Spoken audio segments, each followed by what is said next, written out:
Good morning, everybody. It is 10 o'clock, so in order to be respectful of your time this morning, I do want to go ahead and get started.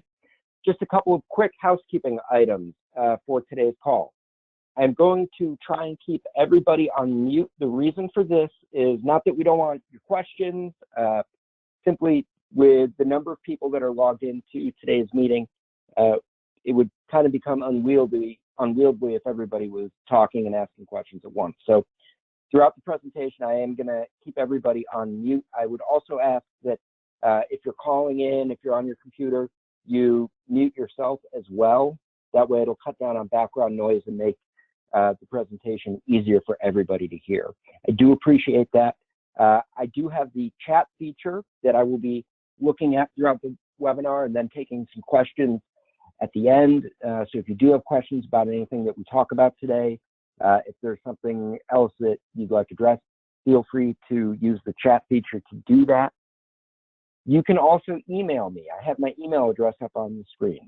And my name is Paul Banuski. I'm a human resource consultant with a company here in Central New York, HR1.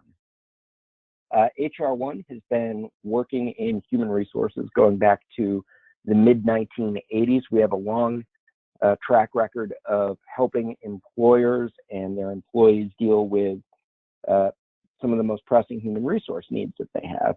And that includes unemployment insurance, layoffs, and that sort of thing. And obviously, we are in a unique time right now where there are so many people who are facing difficult decisions, whether it's to file for unemployment, whether it's that due to a lack of work, they need to go through a layoff process. And so we've been really working hard to get answers for people. And one of the companies that we've been doing some work with for a while is GSAR.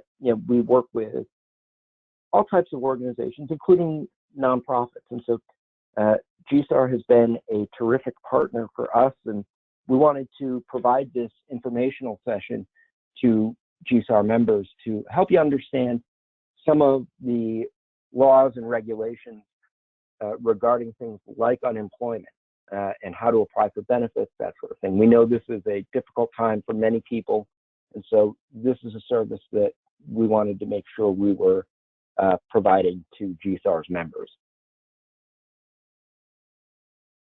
So I do have my email address up on the screen. If you have anything during the presentation that may be more particular to your situation, maybe something you would rather just have answered offline, feel free to shoot me an email. But again, feel free to use the chat feature throughout the presentation today. So what I want to do, what my goal for today is to present a little bit about the unemployment benefits system as it applies to the situation that a lot of realtors, a lot of real estate agents are finding themselves in today. And the reason is, for many folks, you are either sort of self-employed or maybe you're an independent contractor. And in the past, you may not have always been eligible for unemployment insurance under the way that the system has worked traditionally. So with this unique situation, though, self-employed individuals and independent contractors are now going to be eligible for benefits thanks to the federal government under what we're calling the Pandemic Unemployment Assistance, or PUA. So these are benefits that are going to be available to people who would not normally be eligible for regular unemployment insurance benefits, but due to the COVID-19 pandemic are unable to either work a regular full-time schedule or simply unable to work. Certainly in your field, you've got some unique challenges given some of the restrictions on movement and social distancing. So you may be in a position where your amount of work has fallen off drastically. In some cases, may even have fallen off completely. And so the government wanted to step in and provide a safety net for people in similar positions who are not able to continue to either work or to work at levels that they traditionally have been working at.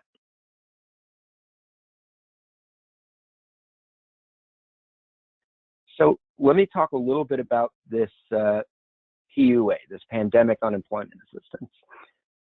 So this bill, when it was passed in March, they did make it retroactive, going back to January 27th.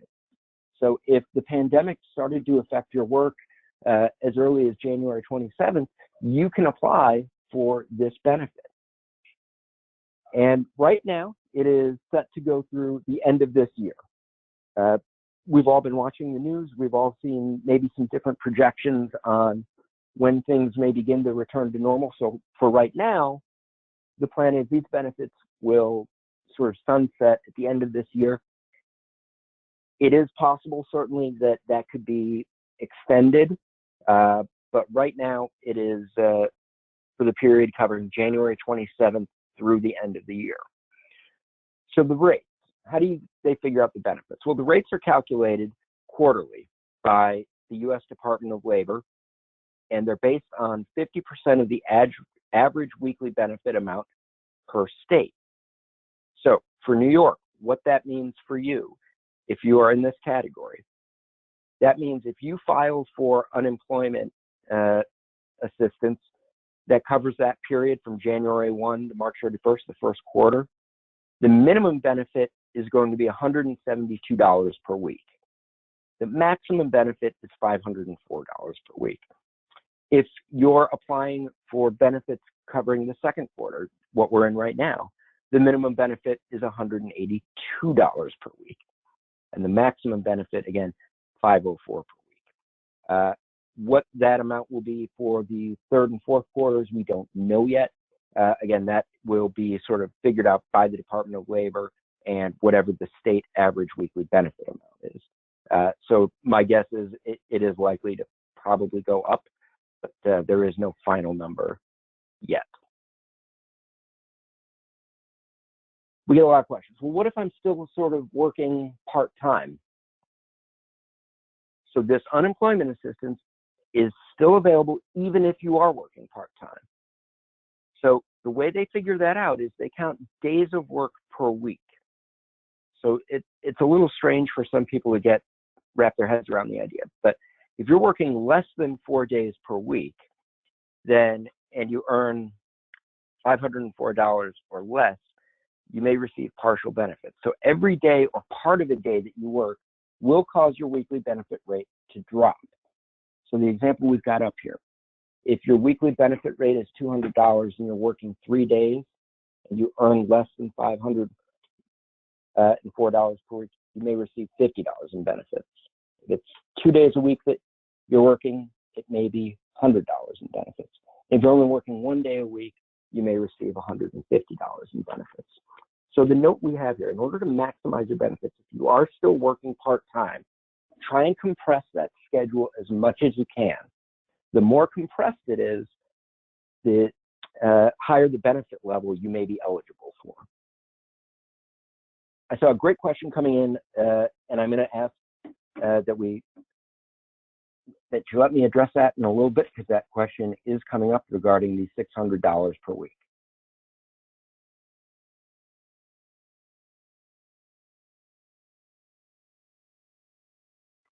There is a benefit calculator if you're trying to figure out, well, what might I be eligible for? And that benefit calculator is available online. As you can see, I've got the URL up on the screen right now for what that benefit calculator is. And I'm actually going to pull it up right now to show you an example of how these rates are calculated. So on the calculator, you can see I've entered in that I'm going to be filing for unemployment insurance benefits today.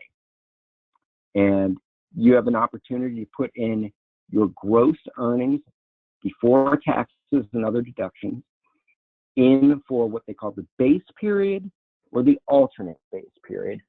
So essentially, your benefit is going to be calculated based on 4 quarters of earnings. You have the opportunity to select the higher benefit among either the last 4 quarters or the 4 quarters prior to the most recent quarter.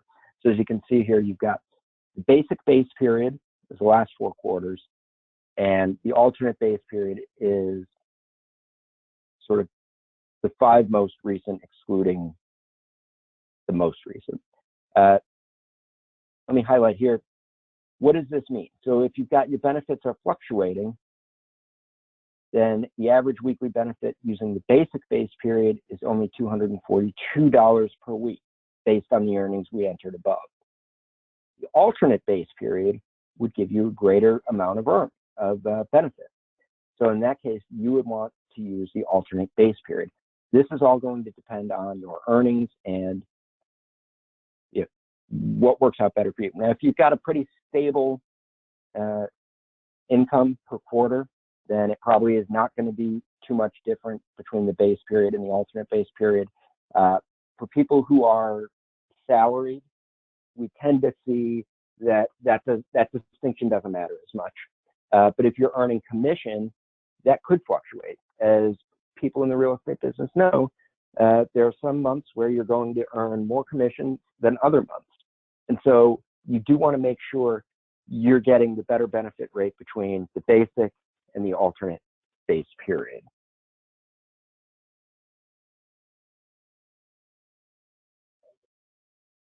So the next thing I want to talk about is what are you going to need when you apply for benefits? Right. You're going to need the following information: Social Security number, mother's maiden name, the last day that you worked, and the reason that you're applying for benefits. So obviously in this case, the reason people are applying for benefits these days is that there is a lack of work because of COVID-19.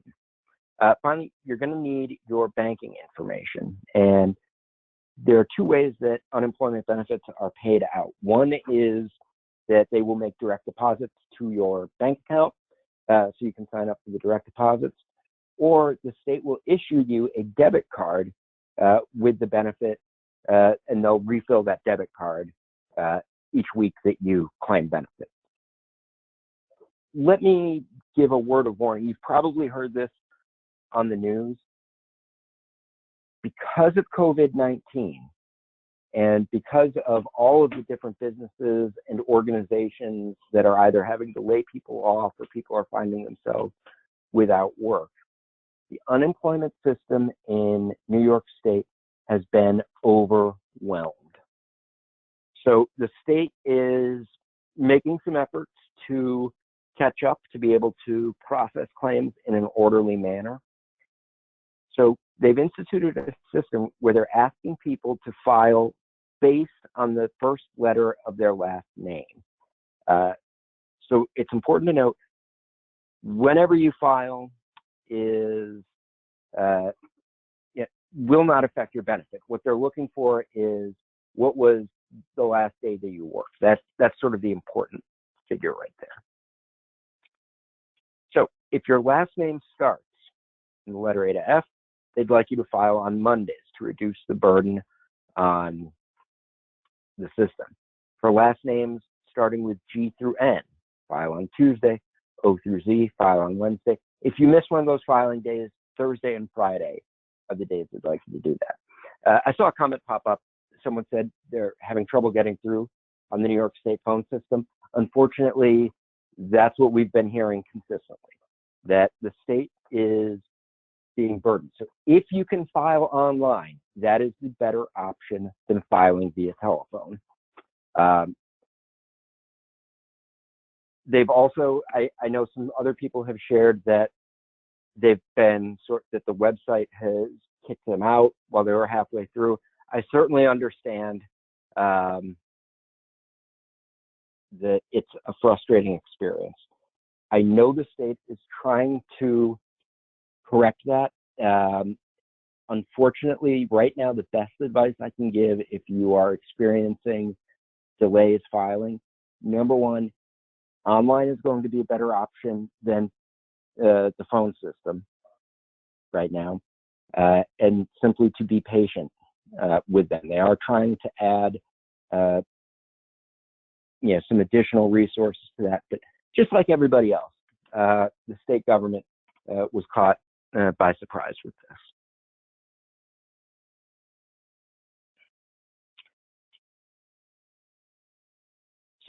what I'd like to do now is I'm going to pull up the actual website. So if you can bear with me for a second. Right now I've got the instructions on what to do once you've been approved. So you can take a look at that while we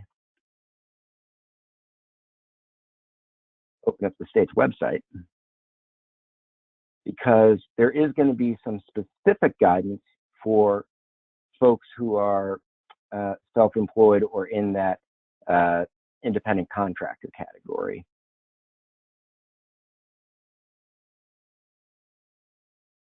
So when you go online, they're going to ask for some personal information, obviously. So they're going to ask about the employers you worked for in the last 18 months. If you are self-employed or an independent contractor, put in one employer. So again, eligibility information. These are notes for you if you are self-employed. They have not necessarily gotten in a position where they've been able to change the traditional unemployment benefit application process. So they're doing the best they can to make it fit for people who might be independent contractors, who might be self-employed. So you're going to have to answer these questions in a particular way. And just as a note, I have been sending this information over to the team at GSAR. So Christine has been receiving that information. And my understanding is they will be sharing all of these documents, all of these links with everybody. So if you have a question about this or would like to see it again or have it for when you file, you will be able to access that information. So what they're asking for question number 5, other than part-time work, on call, etc., do you have any business activity that brings you income? So again, typically you would say, well, I'm self-employed or I'm an independent contractor. You should select no for this answer, even though the answer would normally be yes. So they're going to be asking for most recent employer information numbers. You can leave that blank if that does not apply to you. Again, you'll see here, most recent employer information, self-employed, right? Put in your own contact information for that. So that is the process. Let me talk a little bit about, okay, you go through the process and now you are approved, right? So what do you do next? Well, fortunately, the state has, somebody just asked, what employer ID do you use? You do not use an employer ID if you are self-employed. You are allowed to leave that information blank for the employer ID information. So let's go back to claiming a weekly benefit. Once you file and once you approve, you will need to certify on a weekly basis that you still need to collect benefits. So you'll see you can claim your weekly benefits either online or by calling the 800 number. Again, due to the stress on the system, I encourage you to use the online portal.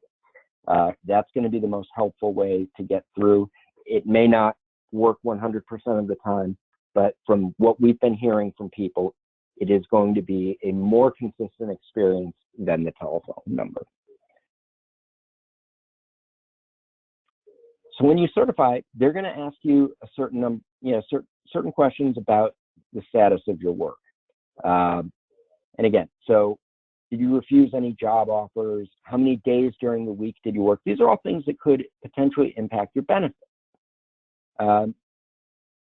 While you're unemployed, you want to be honest with them, but also obviously, we're in a situation where due to COVID-19, people aren't necessarily looking for work, right? Because we all have jobs in a sense. It's just we're not able to do those jobs right now. And the anticipation is that once the COVID-19 situation has yes, certainly when we flatten that curve and we're able to get back to work and start ramping back up, people are going to be returning to the jobs that they had. So somebody asked a question about commission. Well, what if I get a commission check?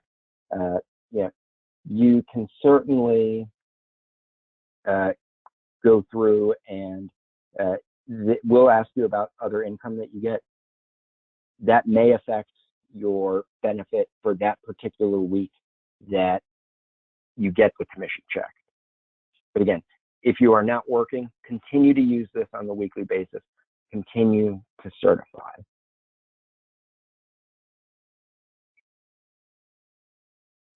Someone did ask a question if you had put incorrect information on the application.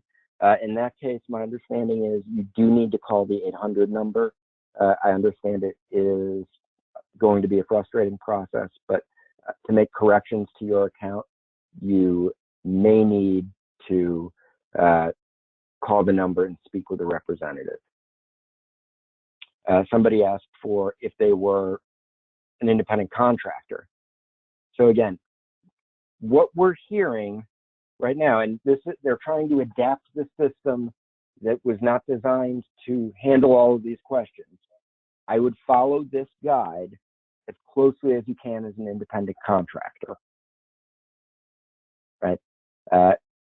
Essentially treat it as though you are self-employed if you are an independent contractor.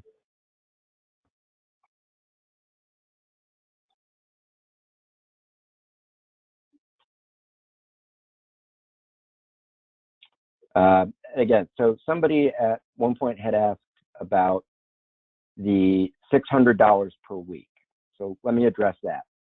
In addition to the pandemic unemployment assistance, Congress also passed what they're calling pandemic unemployment compensation. So this is $600 per week that is available to folks who are filing for traditional unemployment benefits and people filing for this pandemic unemployment assistance. The $600 is not tied to your income in any way. From what we've been seeing, whether or not you will receive it for partial, if you're only claiming partial unemployment because you're still working, 1 or 2 days per week, our understanding is you will still be eligible for this $600 per week, and the $600 per week is a flat amount. There is not necessarily any adjustment to that. Everybody will receive it. However, this benefit is going to expire at the end of July.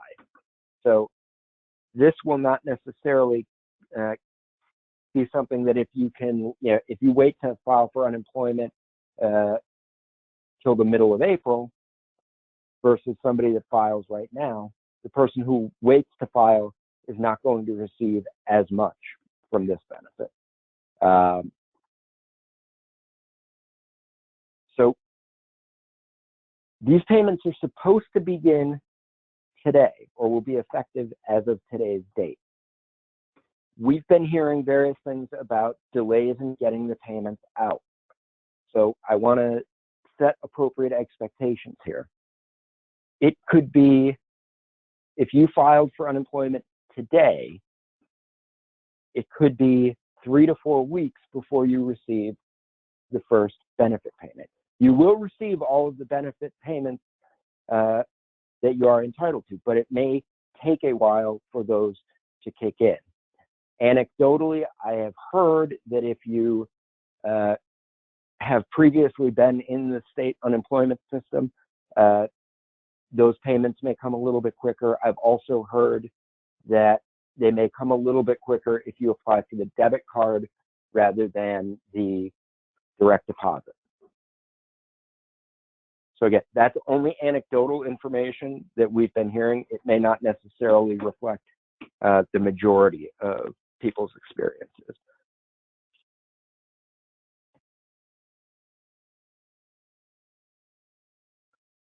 Great questions here. So let's do this. There have been a lot of questions coming in. I'm going to start to go through those and try and answer some of the questions that have been coming in.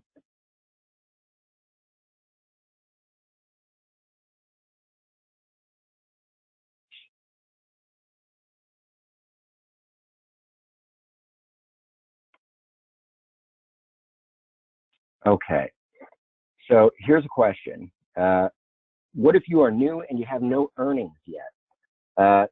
So that is an interesting question. If you don't have any earnings as an independent contractor / real estate agent, if you've worked previously for other employers, they've been paying into the unemployment system on your behalf, and you may be eligible for traditional unemployment insurance. Since realtors are considered essential, how are they eligible for unemployment? Well, very simply, you're eligible for unemployment if you are not able, if there is a lack of work. So you can be considered essential, but simply people are not necessarily looking at homes. People are not buying homes. If everything's sort of slowed down and the economy is on pause, even though you are essential and you are what we would call ready, willing, and able to work, there may not be work available. Or it may be a reduced workload. And so you're working part-time, then you could be available and eligible for unemployment.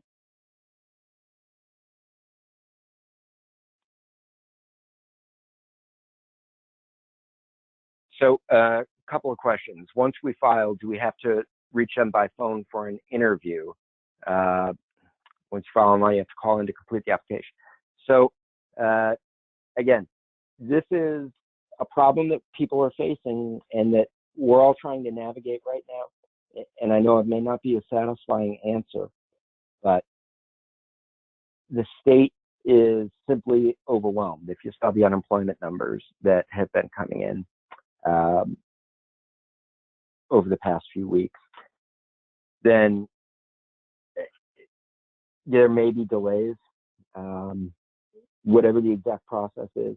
Again, they're trying to adapt a process for traditional unemployment to cover folks who are self-employed or independent contractors.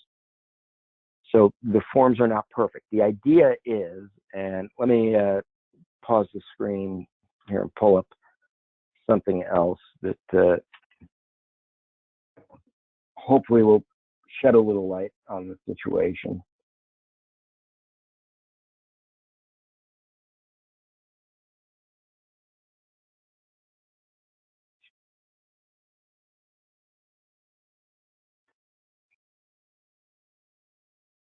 So right now, this is sort of this flow chart is sort of a picture of what we're dealing with, or what we're hoping the process is. If we start with eligible for regular UI benefits or not traditionally eligible, you apply the same way.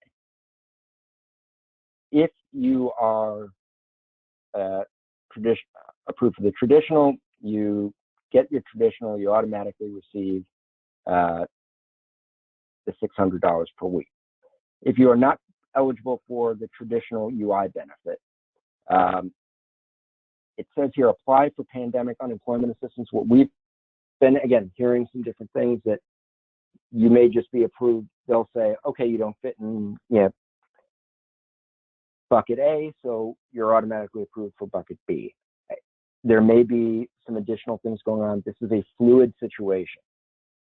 And again, as you can appreciate, with the volume of calls that come in, they're looking for some efficiencies in the system. They want to be able to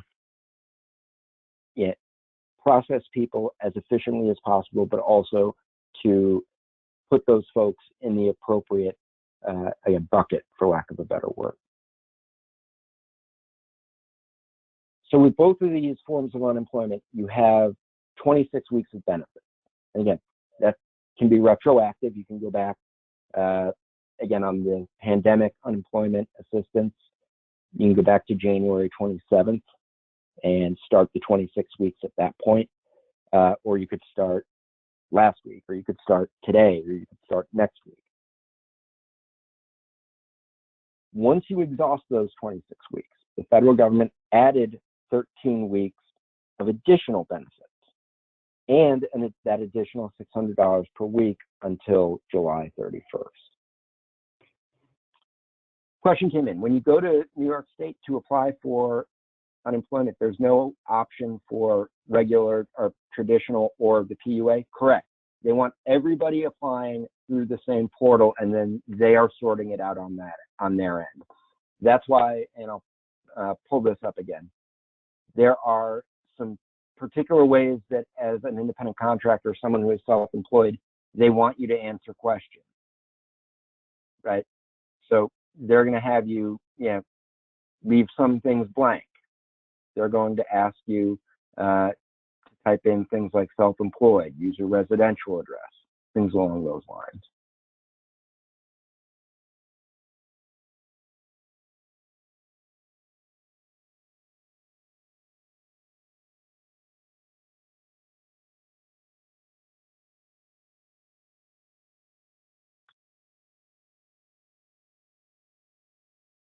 Okay, somebody had said,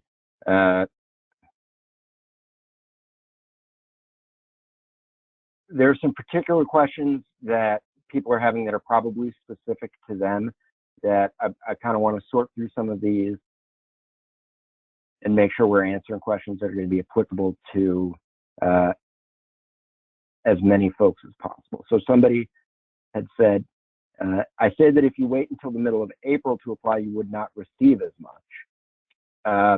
So what I meant by that is, if you were to wait to apply and claim your first day of unemployment is in mid-April, you would not receive as much. If you file in mid-April, but your first day of unemployment was back in March or was back in February, you would still receive the benefit retroactively. It's about what the last day of work was, which is important. So if you're filing later in April, you may not get that $600 benefit for as long as somebody who filed right at the beginning of April today. So when the governor said everybody will get what they are owed, that's what he is referring to. If you are eligible for retroactive benefits, you will get paid those retroactive benefits.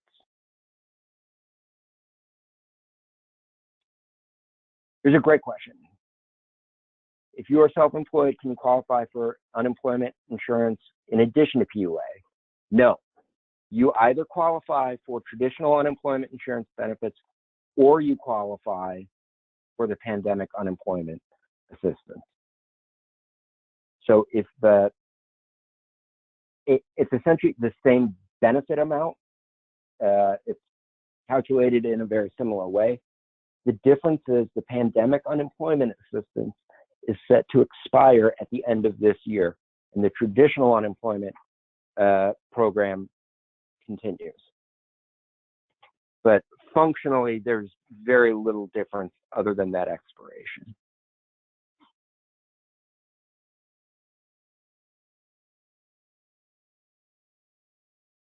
All right, so this is a great question. Someone has a part-time job. You can still do about 8 hours a week for that employer. So yeah, they will show up on the unemployment. I would still put in the independent contractor status on that if you work for two employers, because you're likely going, again, you're filling out the same application essentially, and you're allowing the state to determine which bucket you fit into. If you put independent contractor, you may be eligible for some additional unemployment benefit, because if you're only working 8 hours a week for that other person, you probably are not at a high enough, you're probably not earning enough to get as much of a benefit as you would with the independent contractor. But again, the state's going to make the final determination on that. One of the questions we get all the time when people have questions about whether or not they would qualify, or, well, if I'm in this situation or if I'm in another situation, my advice, apply for the benefit, right? Apply for the benefit, because you may be eligible. You may, they may say, well, we're going to put you in the traditional system. We're going to put you in the pandemic unemployment assistance system. But if you think you are eligible, you should be applying to get these benefits.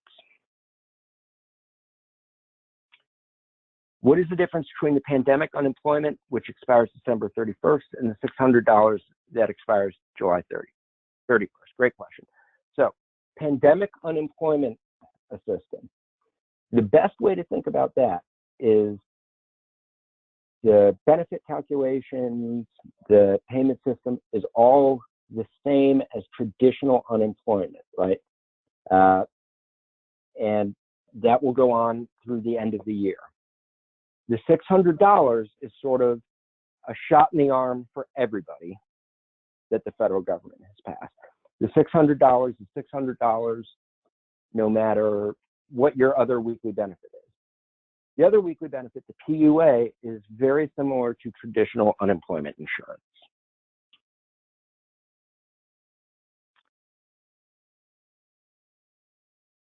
All right, somebody asked, if my part-time went from 35 hours to 20, should I apply too? Yep, I would apply.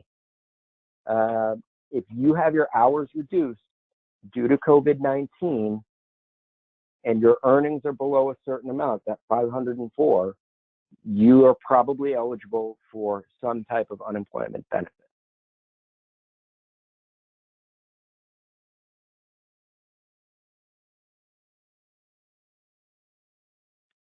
So questions coming in. Some people have already applied using the broker information versus the self-employed information.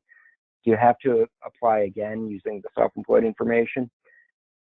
Here's what I would say is if you've already applied, wait to see what the determination is by the state. If the state puts you in the traditional system, they put you in the traditional system. That won't affect your weekly benefit. You'll still be eligible for the 600. If the state says, no, you don't fit in the traditional system, they may place you in the pandemic unemployment assistance. And again, if they come back and say, no, we don't think there are benefits available, then you can reapply using the self-employed information. But I would say if you've already got an application in, again, due to the volume of the calls that they're receiving and the volume of requests that they're receiving, it's better to see what happens with that initial application at this point.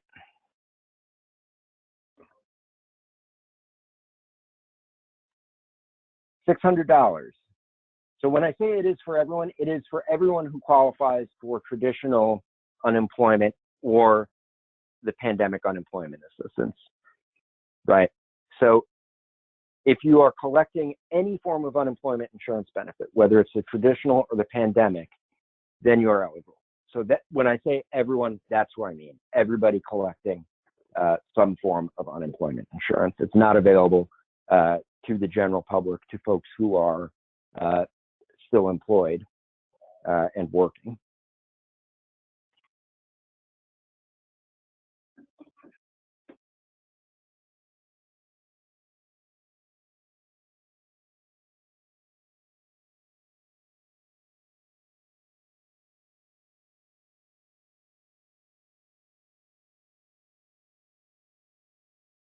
All right, I am looking. Many of these questions I think are probably pretty similar, but again, let me put my email address back up on the screen if you've got follow-up questions, and if there's anything that is still coming in, I'll certainly address that as well.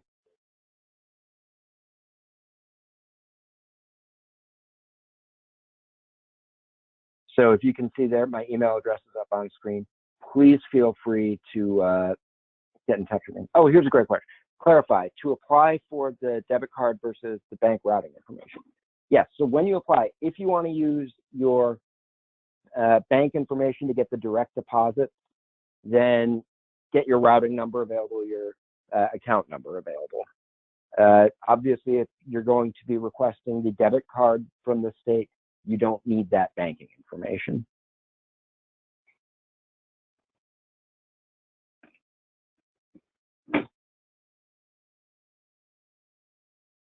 So once again, we will be sending these links. Oh, is one faster than the other? So again, direct deposit versus the debit card system. So I have not, anecdotally, I have heard that people are getting it faster if they do the debit card. Again, that's anecdotal. I don't know if there's truly either one that's faster than another.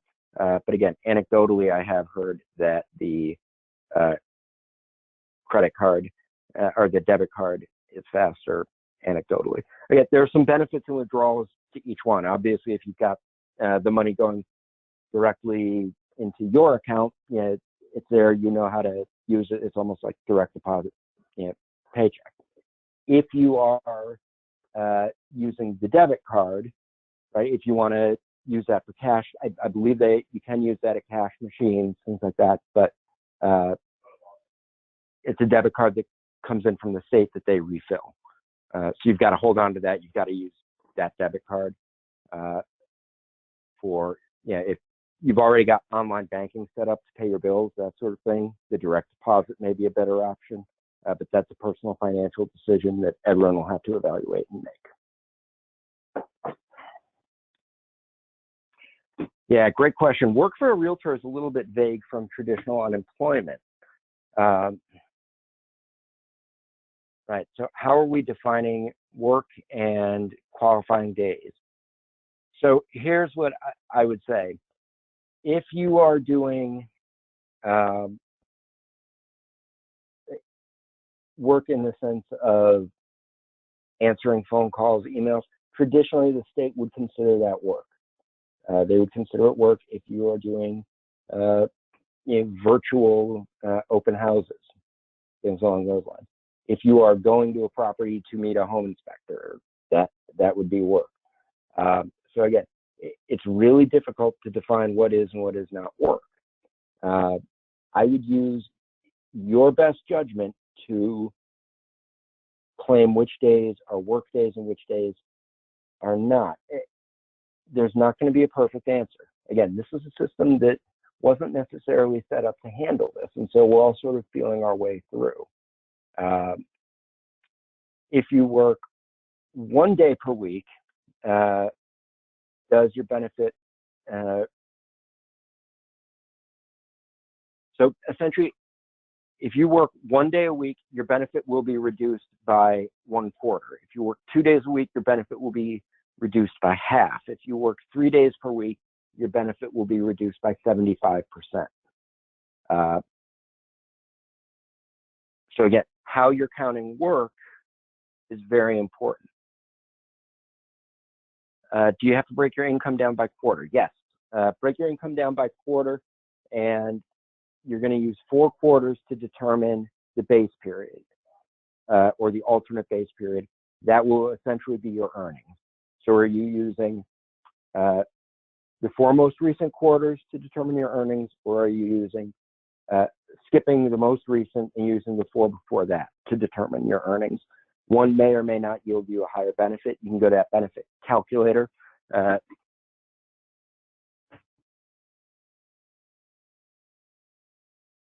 How is your quarterly income determined? That is a great question. I would say that quarterly income, I would probably use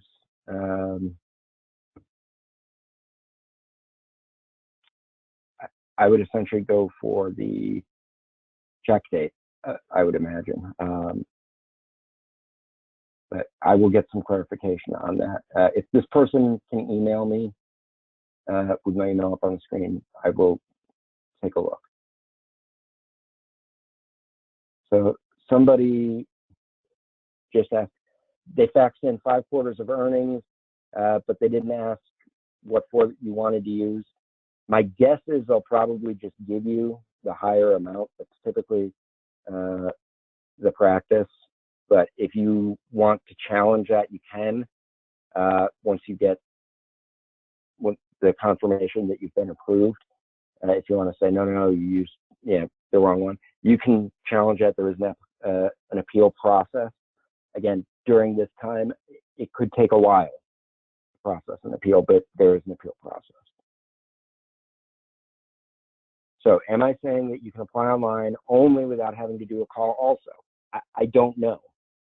Typically, people were able to do that, and then if the department needed additional information, they would call or they would direct people to answer online. Anecdotally, we've been hearing people have been asked to call in as well.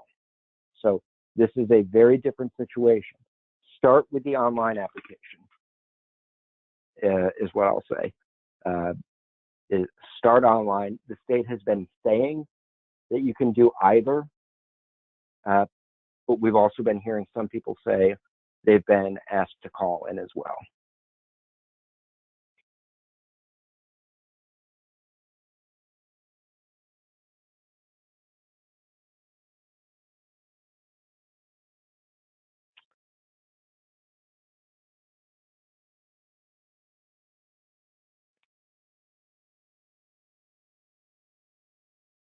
Someone's asking, how are you showing your quarterly earnings? If you apply online, there will be a space to fill that information in.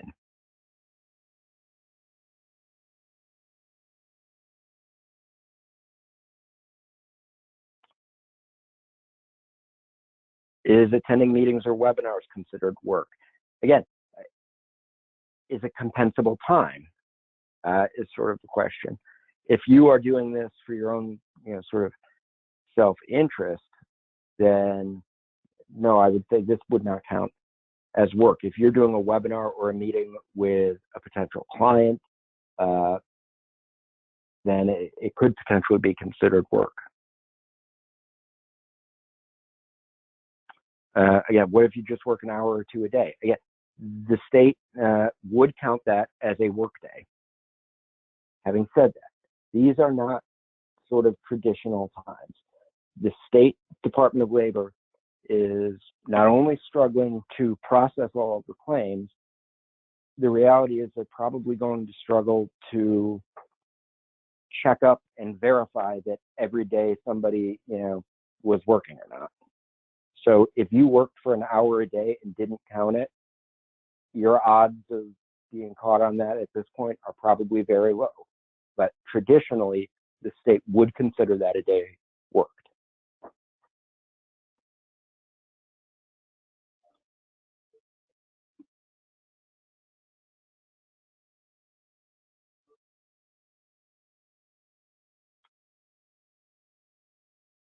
Do you have to provide check copies to prove income since your commissions are not reported to the state? Again, that is a great question. We're dealing with an unprecedented time. I will get an answer to that question, and we will disseminate that back through GSAR.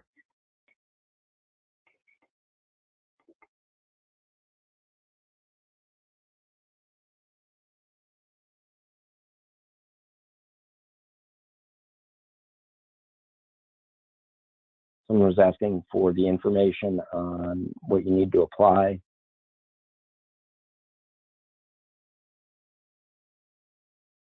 So again, Social Security number, mother's maiden name, last day worked, reason you're applying for benefits. So the other thing that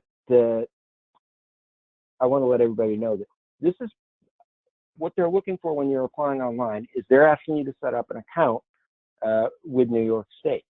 So if you've gone through the process before to set up an account to use the state DMV system to apply for a hunting license or a fishing license, it's similar to that in the sense of, what is the type of information that they're looking for? You're setting up an account with New York State.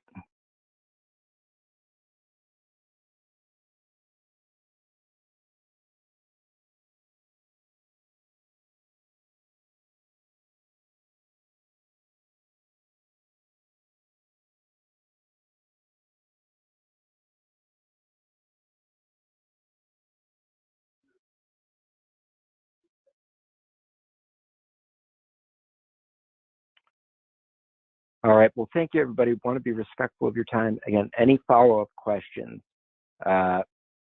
please feel free to get in touch with me. Happy to answer those. Another question just popped in. Would marketing or posting on Facebook be considered work? Technically speaking, yes, that would be considered work.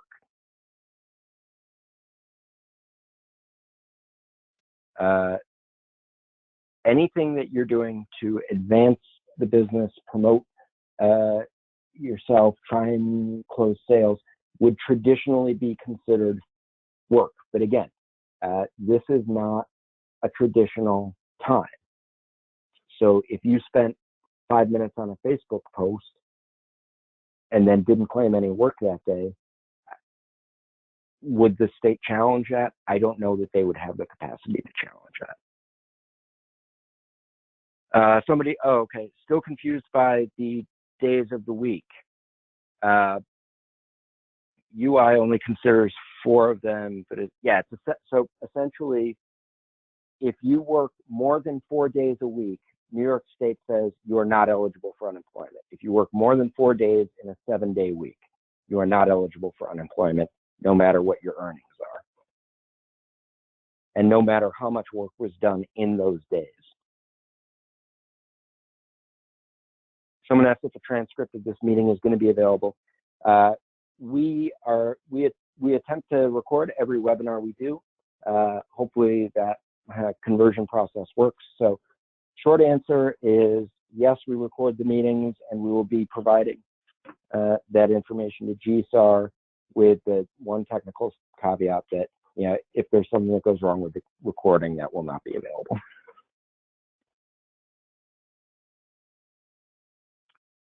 Somebody is asking, what did Mackenzie fax to show income? I don't know what information that was.